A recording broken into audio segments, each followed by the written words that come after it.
Liverpool versus everybody. Good morning or afternoon, where some of you are, or evening, based on where you are coming from. First question I want to ask is, and I've been listening to a few podcasts, and this is word that's been tossed around, or phrase that's been tossed around that I agree with, and it's the kind of this Champions League European snobbery, and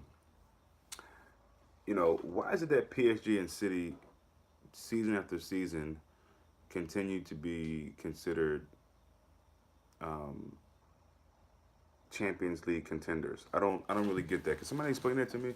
Um, PSG are not Champions League contenders. I don't care how much money they spend. I don't care how many you know um, superstar celebrity players they have. They're not contenders, and neither is City. And I'm not saying this based on PSG losing to us or City losing to Lyon, which I'll get to in a second. I'm saying it based on the lack of pedigree either team has, the lack of real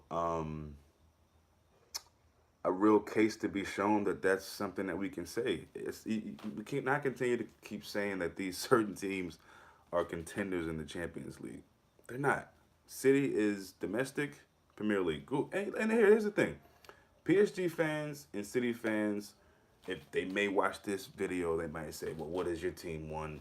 And we haven't. So domestically, obviously, anybody can see that you've done far better than us, especially PSG. I mean, they win damn near every league. I mean, Monaco won it here recently, last couple seasons, but that's PSG's league to win. On to the Lyon City game, and I'm gonna make this quick. I'm gonna talk about Liverpool real quick, in a bit. Big up to Lyon for showing that narrative of a league full of pub sides, farmers league, whatever the case may be. That narrative just may not be true. I think before going into these Champions League games, people were more willing to put money on PSG beating us than Lyon beating City. And once again, it proves Lyon. I mean, Lyon is a good side. I think most of their fans probably would have been happy with the draw at best going into the game. I don't think any of them thought that they would do as well as they did. Although I also could be wrong. So City just aren't built for this competition, and that's just fact. Moving on to Liverpool. Some things that I just left out of last time I made a video, and I wanted to come back and say it. I've decided that maybe I shouldn't always just go straight off the dome. Make some notes so that I don't feel like I forgot things that I wanted to say and that were really, really big. Um, and so a few things I want to start with. Then I'll get to kind of the things that I put in the title. Nicole, how you doing? Good morning to you. It appears to me that everyone in this squad is really, really happy to play the role that Klopp sees fit, and that is really, really big. It's got to be big for Klopp. And as a supporter, when you see that, that's really big. There's no one that seems to be thinking, you know, and I don't know, of course, no one really knows, but besides Klopp and or the players, but it seems everyone is very, very happy to play their role, whatever that may be. You see Sturridge come on, and I don't know about you, but I saw a difference in Sturridge. I mean, him scoring a goal was one thing, but he did so many other things in the game, and it probably could have had a second goal. He was very, very much so a part of um, defending the ball when they had it, when we pressed, which is one thing I think a lot of people have spoken about, and what we kind of miss out with not having Firmino and having Sturridge or anyone else in. What up, Mane? How you doing? Mame, how you doing? Harry, what's up? Last year we could have lost or drawn that game versus PSG. Last year we probably would have, and I'm gonna get into that in a minute because listen, guys, get your breakfast, get your drink, coffee, wherever you're at, lunch. If you're at work, take some time. This is gonna be a long one, a lot to talk about, a lot to dissect. So at that, as much as people will keep talking about, oh, that pass from Robbo. Listen, the finish was just as nice, if not more impressive. And I say that because how many times have we seen those situations and the ball goes over the bar, goes right to the keeper, goes far left, um, goes into the ground and hits the post. I mean, you have to be clinical to finish that, and only a striker. that still has, in my opinion, world class abilities does that for you. It kind of goes like off his cheek slash nose. I mean, the finish to me is just as impressive as the service. And you can see the goalkeeper, there was nothing he can do about it. He was just stuck. He was stuck. Everything is clicking this season. I love it. Yeah, I agree. It was a good athletic leap from Sturridge. Yeah, it was amazing. And it's good to see that he still has that, because one thing that we kind of talk about a lot is that he's lost that athletic ability or that step, or he looked in rare form. His footwork, he's still not as fast as he used to be. That's obvious. Um, but I just I love what I saw from him, and just the players in general. No one seems to be disappointed of their role in the team. It's from what I can see. I think Sturridge finally accepted his role. Yeah, rotation player in my opinion. He was frustrated for years. Now he seems to enjoy it. So yeah, and I think that's something that's got to fill us with confidence. Knowing that we can go into a game against PSG and not have much of a drop off at all, if any, in that game. So that's a brilliant thing to see, in my opinion. And it gives me, like I said, ultimate confidence going into games. If we don't have a Firmino, look, listen, Sturridge's not going to score every game he plays. Anytime he gets minutes, he's not always going to score. But that's 2 goals this season. He's on par with Salah, and he's playing very much so less minutes than Salah. So, listen, it's got to be a good thing. It's good to see Sturridge scoring. Can I bring up a topic I feel needs addressing? Sure. Go ahead, Jezza. Bring up a topic that needs addressing. Mame, sorry. But overall, we are overestimating PSG. The last big game they won in the past 4 years in Champions League is Bayern. I think the media is overestimating, and maybe some of the fan base. I don't really rate PSG. I never really have. So, yeah. I didn't even see Jason's comment. What's up, Jason? What's up, Jason? Man, make sure you do your courtesy flush, man. Um, so yeah, I've never really rated PSG. Sure, they've had some players over the years, a lot of them that you rate and you say they're good players, but PSG aren't a team. They're just not. You can see that, and you know, I, we got to talk about Thomas Tuchel. Because he's one of those guys that you know in my opinion, he's more interested in having flair, flashy guys than he is having teams and defensively solid teams. So we can talk about how overrated Neymar is and how they didn't show up and all that. But you got to talk about the manager as well. You have a bath at work. I guess that was for Jason. I'm not sure who that comment was for. But moving on. The bench. Jessica says, "Why is it no one can praise us? Why isn't Spurs and PSG? Why is it yeah? Why can't it just be Liverpool? We're that good. The agenda is real. Yeah, well, that's Listen, um, it's up to Liverpool to really, and I agree with that. But for me, I enjoy when fans do that, and it's so much more refreshing when Liverpool can prove them wrong. And we can go about our business silently. I love how the media and reporters and journalists continue to ask our players, "So, is this a statement you guys are making?" And most of the players are saying, it's not about making statements at this point of the season. We haven't done much, and we haven't. That's the truth. We beat PSG. We beat Tottenham. That those are good wins, especially in this whole so-called difficult pile-up of fixtures. But we haven't done anything. We haven't.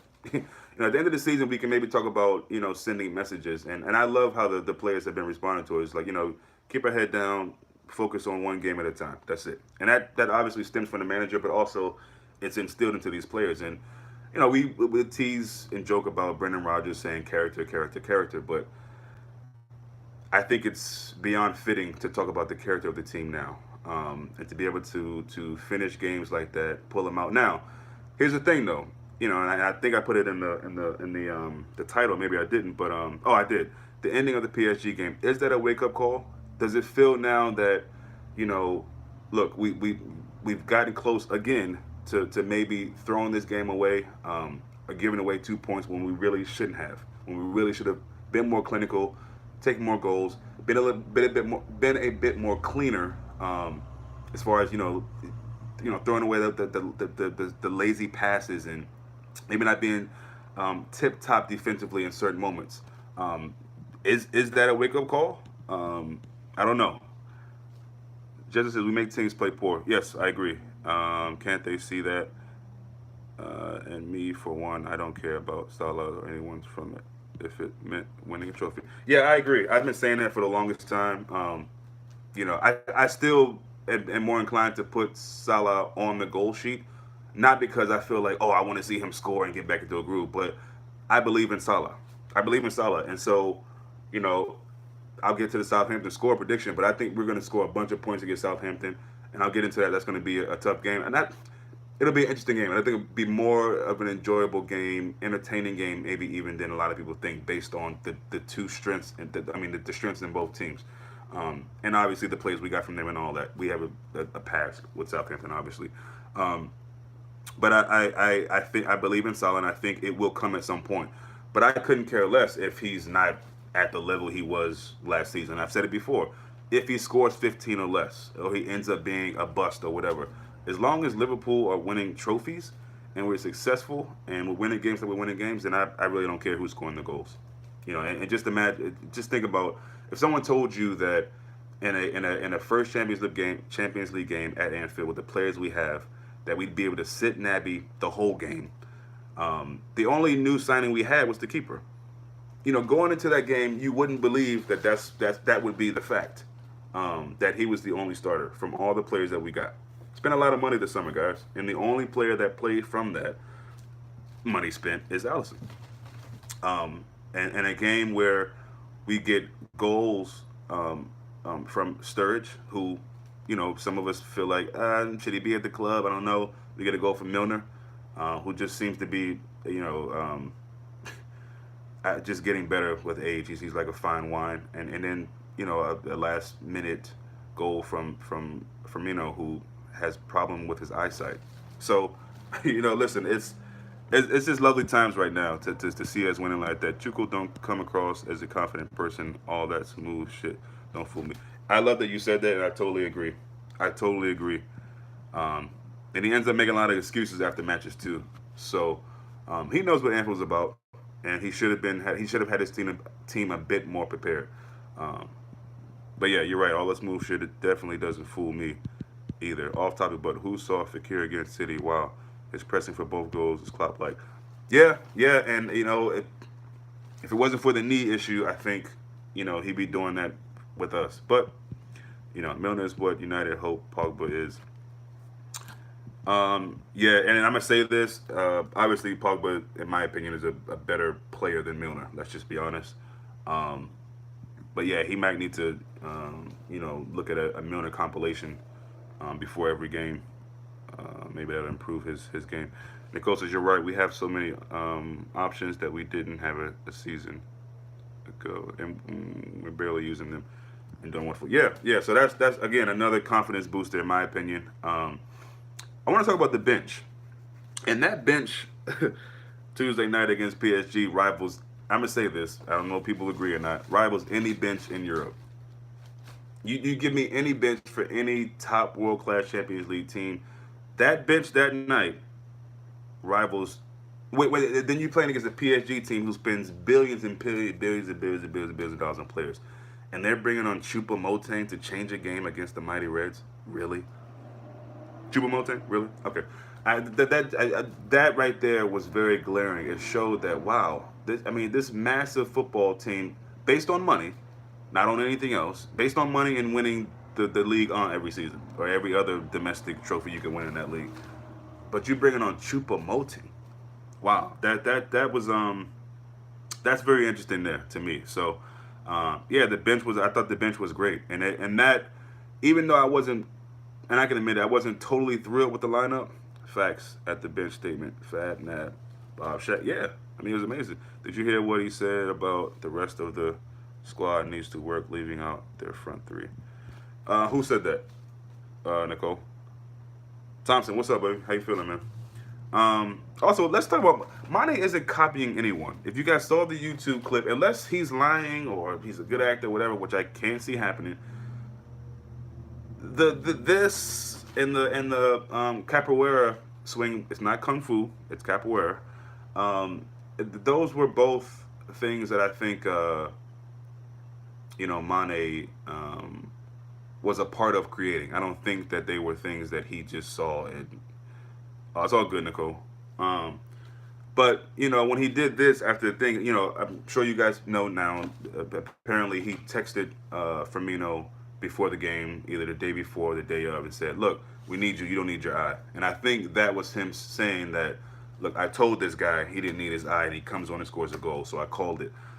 So I just thought that was interesting because I feel like a lot of people feel like Mane doesn't have his own celebrations and he's always copying other people.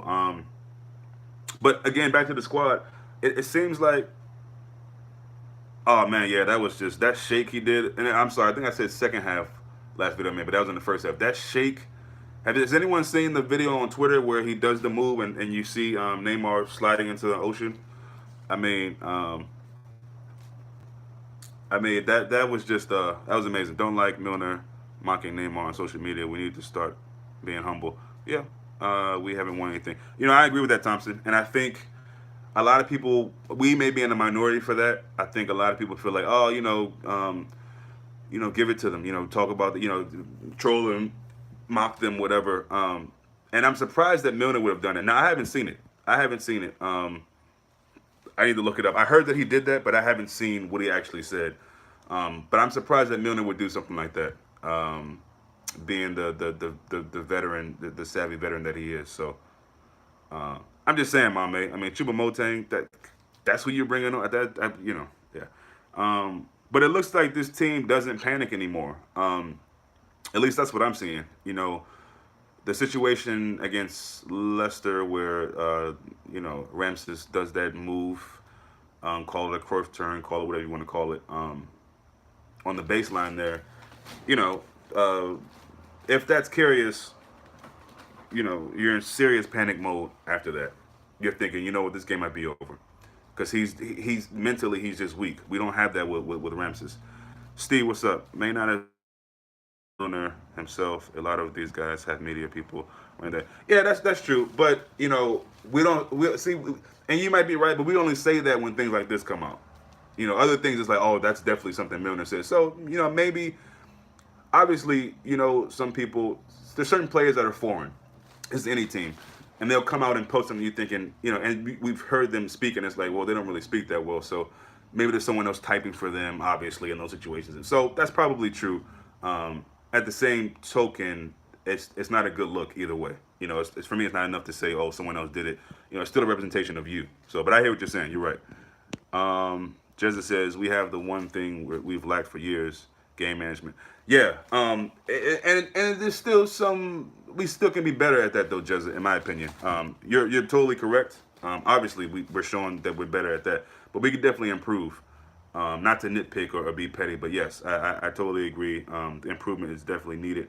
But yeah, when we make mistakes, I sense that we feel like we can come back from anything. And again, that stems from the manager. This manager believes that Liverpool, his club, his boys, as he says, can beat anybody in the world. And when you have that mentality, I think he's always instilled that in the team. I don't think that's just a new thing this season. I think we've improved this season, and just I think more so just believe in that, because again, when you're playing so many games and you're afforded the luxury of keeping the players you just bought on the bench, that's big, because what it means is the squad you already had is getting stronger, if that's even possible. The team that we had already is getting stronger. That's another season playing together, another season of belief amongst each other. So it's beautiful to see. Mitch, what's up? Good to see you. Haven't seen you in a while. I hated that we dropped Bobby and Keita. I thought we would need the press from Firmino. Yeah, and the piercing runs from the midfield. Yeah, but turns out Klopp knew better. And that's the thing, and I said it before. And I can't really say that I doubted him with the lineup, because I didn't, but I was questioning it, or just not happy with it. From now on, whatever Klopp puts out there, I'm just gonna jump on board, because there's been so many times that he's proved me wrong, and I think sometimes that he's proved a lot of people wrong. Whether it be the media or whoever. So yeah, I mean, I wasn't the Firmino for Sturridge or Sturridge for Firmino thing. That seemed pretty obvious to me. I wasn't too bothered by it. But yes, I didn't expect to see um, Sturridge play the game he did. I just didn't. I did not expect that. Now Onyx here, he's Sturridge's biggest fan, and he every game he'll I'll say what's your score prediction, who your goal scorers, and he always says Sturridge, and I'm always looking at him like give me some real goal scores, and oftentimes he's right. So you know it's good to see Sturridge. I can't say enough about Sturridge. It's good to see him do it, and I hope that's something that we can expect to see more of. Is law running some sort of problem with the law? It looks like it, man. He's saying that he's innocent. I think Luka Modric got caught up in some similar, if not the same things. And I mean, you're all innocent until you're proven guilty, but it looks like he's been found guilty, or at least they're at this point saying that he's done something against the law. So I guess over time, more information will come out. I don't even know that much about it. Um, I forget. I don't know if it's he lied under oath or something like that. Something fraudulent maybe. And someone else on the channel may know a bit more than me. But yeah, we're getting stronger with the same mentality, and confidence is vital in football. Yeah, I'm gonna play devil's advocate. Sturridge was playing crap before the goal. Sorry. Um, that's not devil's advocate. That's just your opinion, and I totally disagree with that opinion. But that's totally fine. Crap. Wow. Yeah, I didn't see anything crap worthy of his performance. But whether that's true or not, to get the goal at that, because let's be honest, we probably should have scored before that. You know what I mean? And it's amazing to me that people talk about you need to be you need to be lucky sometimes, especially with Liverpool. Some kind of purchase. Okay, yeah. Um, Perjury. Is that what you're saying? um, and again, their first goal, Cavani was offsides, and you need refs to see that. At the same time, you know, and this is not the Champions League, but the Premier League, the ref didn't see Mane clipping Son in the box, so it works both ways. It works both ways. At the end of the day, we won the game, and we don't have to sit back and talk about, well, damn, if the ref would have made that call, then we probably would be better off. Listen. So it for me it does. I am slightly not concerned, but I want to see us be able to take advantage of our chances that we get, and be that much more cleaner at the end of games. It's vital for this team to be successful this season. And while it's nice and we're enjoying the ride and all that, um, there's certain games that we just need to shut off. Just shut them off. What's up, Matt? Klopp won't drop Salah for Southampton. I don't know about that. I mean, you're probably right, but I don't know about that. The more it gets closer to Saturday, the more I think that that's a possibility. Um, do I think it's the right change to make? Probably not. I think you keep Salah in, let him get into a groove, let him continue playing, let him work through these frustrations. That's the other thing. Liverpool fan. I mean, we make a deal of everything. So now there's questions of did he throw the ball did he throw the ball on the sideline because even though minutes before that you could see him celebrating, but just ignore that and let's make it a big deal about Salah's disgruntled, he's upset because he didn't score the goal. I love Liverpool fans sometimes, man. We're a funny bunch. Um, but that's interesting, Matt. We'll see. We'll see if he drops him. He shouldn't, I don't think, but I wouldn't be surprised if he did. Put it like that. I think at some point, and not just him, you might see some other changes as well. Not wholesale, not 11, changes. Definitely not 11 changes because I can't see anybody playing goalkeeper besides Ramses. But maybe see a couple changes for Southampton. I wouldn't be surprised. Some kind of perjury charge, yeah, from Croatia involving payments to Zagreb. He's accused of lying on oath. Right. Thank you for that, Steve, because I read that the other night, but I couldn't really remember how I saw it and how it was worded. So thank you. I think Salah plays for Southampton. Klopp knows goals will help him mentally. You can't score goals on the bench. Yeah, you can. And I mean, I think at the end of the day, we got to remember there's whether Klopp wants to admit it or not. There is an eye on the Chelsea game, and I don't in the cup. I mean the league game. By that point, Chelsea could still be undefeated. I don't know who they play this weekend, but depending on who they play, yeah, they'll probably still be undefeated. So you want guys to be fresh for that, right? So definitely changes in the game against Chelsea in the cup. But I think they'll be changing in Southampton as well.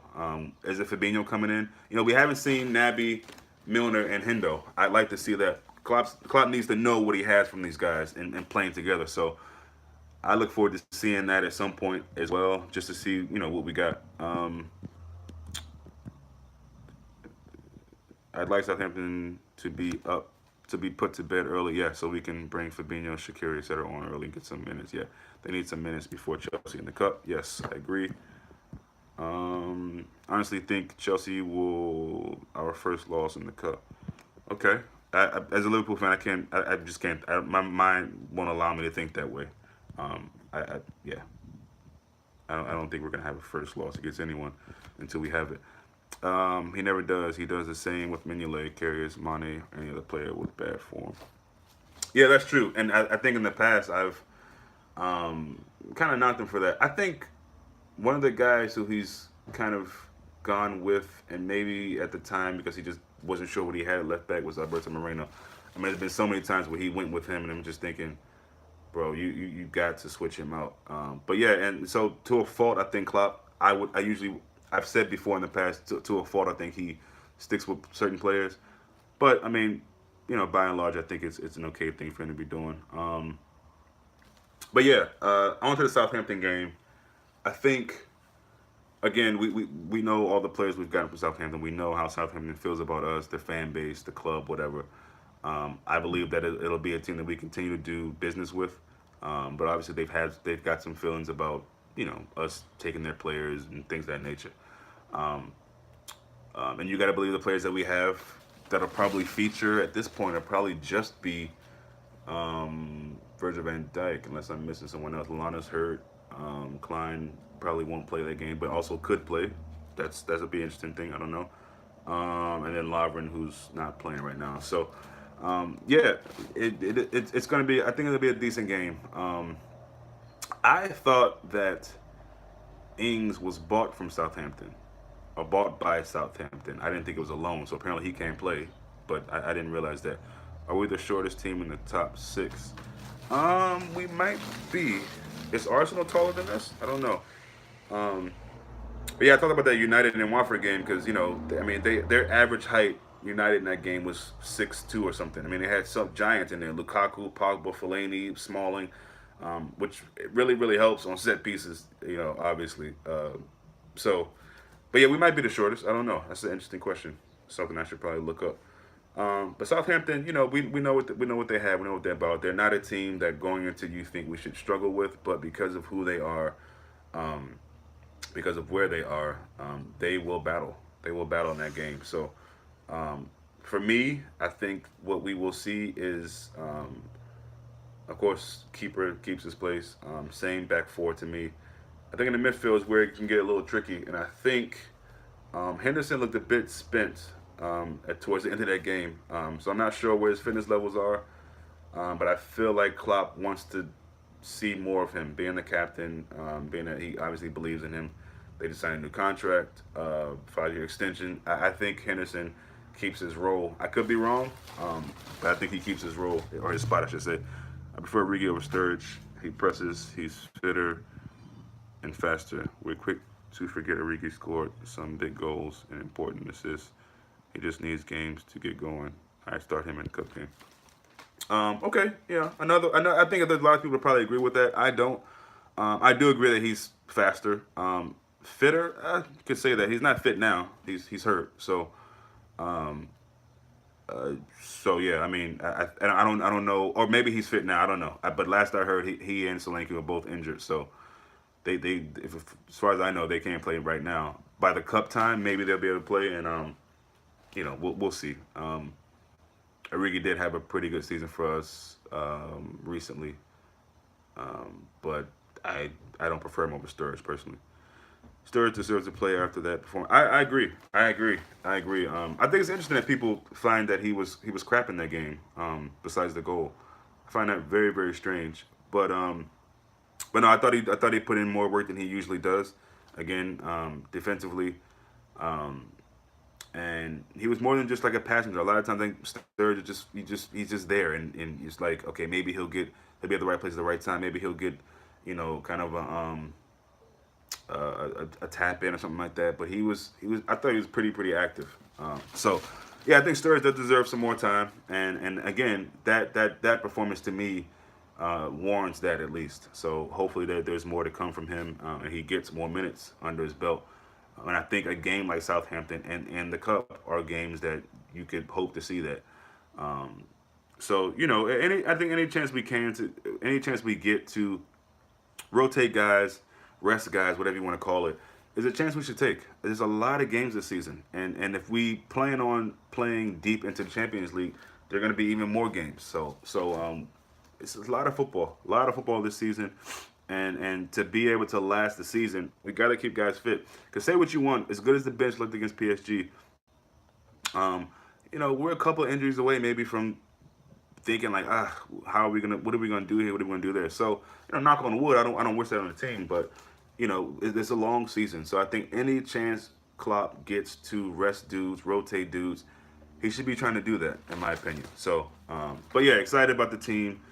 Looking forward to the game Saturday. I'll probably talk a little bit more in depth about their team, matchups, things of that nature, between now and Saturday. Um, but yeah. But again, the key things for me are just to keep doing what we're doing, keep finding ways to win games, no matter how it looks. Be a bit more clinical for another week. We're talking about that. Hopefully against Southampton, we'll see more of that. At the end of the day, if we get the win, I don't really care how we do it. But it would be nice to see our attacking play rewarded finally, and actually capitalizing on goals. And then also, if the game is close, which I don't think it will be, but also obviously it's a chance that we're finishing the games off. We're locking them out. Jason, what did he do besides the goal and the soft header? He should have scored. He did okay. The ball from Robbo was a peach. I like Sturridge. I don't think he's. Yeah, well, I spoke about that earlier. I've said in my opinion what he did, and I also talked about this peach of a pass from Robbo. Look, to me, the finish was just as good as the pass. You know what I mean? And you don't get the pass unless you get the finish. So it's fine and well for people to big up Robbo for the peach of a pass, and I agree. But I'll repeat it again for you. To me, he worked harder than he ever has, in my opinion, under Klopp. As far as getting around the pitch, he was everywhere. He's playing left, he's playing right, he's playing a little deep, getting the ball, playing the forward striking position. Listen, he's not Firmino, I get it, but he did some hard work off the ball, in my opinion. Maybe you should go back and have a watch, or not. I mean, again, your opinion's your opinion, Jason. It's cool. Like I totally am open and welcoming of different opinions. But to me, he didn't play crap, and I just didn't see it that way. It'd be interesting to see if anyone else saw it that way or not. But I didn't. So, Steve, the most important guy to keep is Mane. There's good replacements all over, but who comes in on the left side of attack if Mane gets hurt? No, that's true. That's true. And that's what I mean. That's Mane at a moment there. It seemed like he got a cramp or something wasn't right, and he kind of went down to his knees. And I was thinking, man, we don't need this right now. Not this early. Not in this game. And that's the thing. Everything people are saying about Mane in a negative light. Let's see what they're saying once Mane gets hurt. Because I guarantee you their tune will be much different. As Golden Warriors always say, strength in numbers. Yeah. Yeah, so. Um, but yeah, I don't think I've heard anyone say that about Sturridge. Which, is what it is. Maybe that's a minority opinion or thought, but no, I thought he was much improved, man. And I just thought he had a really good game, as Klopp alluded to in the post match. I thought he played really well, and for me, again, if we're getting that from Sturridge, not just the goals, the actual work that he was putting in, at least that I saw, then I think we're in good hands, and I think we can expect to see a bit more of Sturridge. Um, but yeah, so that about wraps it up for me, guys. Appreciate all the people who've been in. I think at one point we got to 11 people watching, so appreciate all of you very much, and hope you enjoy the rest of your week. Looking forward to the Southampton game, so we'll see you guys then.